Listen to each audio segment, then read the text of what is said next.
Welcome back. So, the alleged sexual assault of a 7-year-old girl known as Siwe Siwe in South Africa at Bergview College has broken hearts and ignited national outrage, leading to the school's deregistration and widespread protests.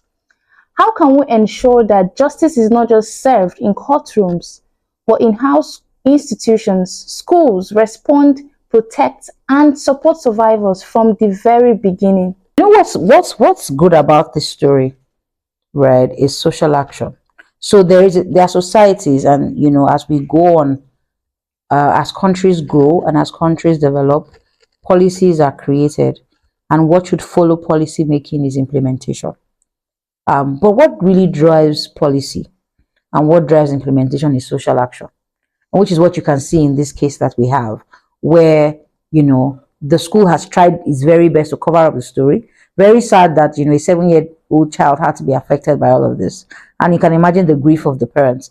But they were insignificant to the school because of their the name that they have. But what drove the school to being suspended? It's a very simple thing. It's called social action.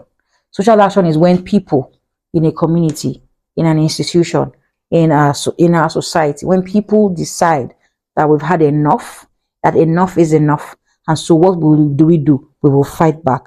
Enough is enough, and we will say no, this decision isn't in the best interest of all of us. And that's what happened. And what am I saying today? I would like that we all begin to take this responsibility across board. Yes, the government is responsible for policy making to ensure that all of the citizens are safe. Yes, the government is responsible for implementation. But what we all must know is that citizens drive implementation.